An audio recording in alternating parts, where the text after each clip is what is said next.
سلام و با عرض تسلیت به تمام برادران و خواهران افغان، به خصوص فامیل شهید فرخنده. این خواهر شهید ما جان خود را در راه دین و اسلام از دست داد. این اوباش یا لچک هایی که در قتل خواهر شهید ما دست داشتند تمام کسانی هستند که از کله صبح تا به شام کارشان مردم آزاری، نقص رساندن به مردم کمزور و آزار اذیت کردن خواهران و مادران ما در شهر هستند.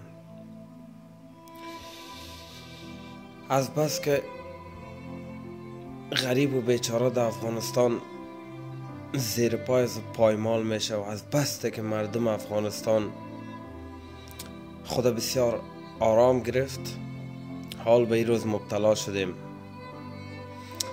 یعنی روزی آمده که از این روز بدتر دیگه نمیه.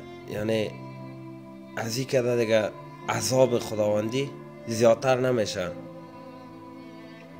از آتش دوزخ هم بدتر است. به کدام دل، به کدام قلب، به کدام جگر یک مرد میتونه که بالای یک زن دست بالا کنه؟ چیبان به او که 10 تا مرد که نامرد گفته میشه بالای یک زن دست بالا کردن، سیلی بزن، مشت بزن، لگد بزن، با چوب بزن، با سنگ بزن. این کدام مردی است؟ بعد پدر این رقم مرد لعنت. از نام مرد خسته هستم. ای کاش نمی بودم در این دنیا، ایت یک روز نمی دیدم. لعنت به مرد که این رقم مرد باشه. مرد گفتن که یعنی زن خدا نگاه کنه، ناموس خدا نگاه کنه. نگفته که ناموس در روی سرک با مشت بزن، با لگد بزن، با سنگ بزن، با چوب بزن. یک نفر نه، 2 نفر نه، 3 نفر، یک دونه مرد پیدا نشد اونجا؟ یک مرد که از یک خواهر خود پشتیبانی بکنه؟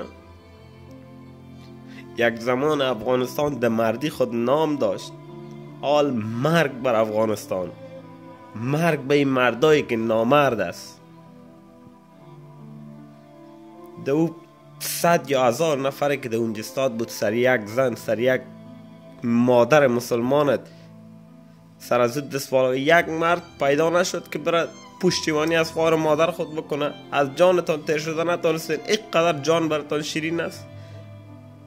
لعنت به شما بی ناموسایی که در او جمع بودین و فیلم گرفتین و سیل کردین. فقط تمامتان بی ناموس بودین، تمامتان ارامی بودین. یعنی از پدر و مادرتان پیدا نشدین. هیچ کدامت مرد نبودین. ایره نگفتن که این مردی است. مرد بودن در نر بودن نیست. مرد باش یعنی مثل زن. زن میگن یگانه کسی است که عاجزترین طبقه روی دنیاست. رفتی سر عاجزترین طبقه روی دنیا، سر فرشته دنیایی دست بالا کردی. لعنت به تو مرد. واقعیت که نامرد زیاد است در افغانستان. به کدام روی دیگر افغانی پیش یک کس برای خدا بگویم من افغانی استم؟ لا حول بالله، لا حول بالله. به خدا خسته شدیم. اینقدر به نام کشور حاضر بودم سر خدا بتم، سر خدا. اما نه سر خدا بتی برای یک چند تا نامرد بی ناموس مثل شمایی که یک خوارتان نگاه نتانستین. سر خوار خودتان دست بالا کردین، حجاب خوار خودتان پس کردین. لعنت به سرتان. بی ناموسی که میگفت امریکایی است. تو خودت تو دوست کجایی هستی؟ امریکایی. تو افغانی زبان دریر تا باله تا زبان انگلیسی فرق نمیتونی؟ تو بی ناموس مردگو خودت اصلا کلمه قرآن یاد داری که بخونی؟ هیچ چیز در قوارض فهمیده نمیشه تو چی هستی. یک معتاد خدا زده که از این کرده دیگه خدا هیچ کس نمیزنه. تمامتان بیناموس مردگاو بودین، تمام کسایی که در قتل دختر دست داشت. هر کسی که یک امپلوق زده 70 پشتشه، 80 پشتشه. یعنی مردی، انسانیت، شرافت، تمام چیز گم شده از افغانستان.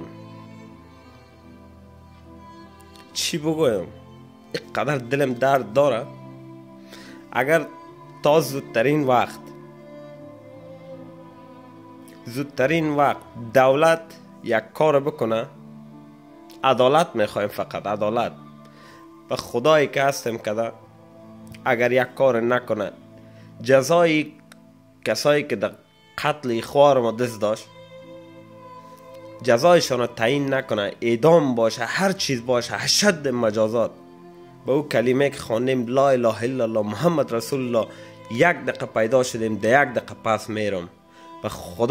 و خدا در جایی که از میایم اونجا یکی که پیدا میکنم، خدا و راستی روز سرتان بیارم که مادرتان به حالتان گریه کنه. مادرتان تا بال این قدر دی قلب من کسی خنجر نزده بود که این بار دی قلب پدر لعنت من خنجر خورده. این خنجر که در قلبایتون درو نکنم یکی تا اگر بانم.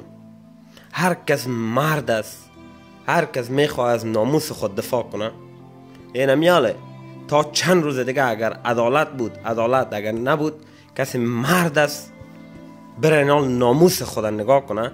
همین نفرایی که در قتل دختر، در قتل شهید دست داشتن، نابود و نیستشان کنه. مرد دا گز دا میدان. خدا چند روز دیگه پیدا میشم دو پدر لعنت مملکت یکیشه سر میدنم. سر دا عمرم تا باله سوزند جان کس نخلاندیم، اما از این بابات خون گرفته چشما را. این چشما را خون گرفته.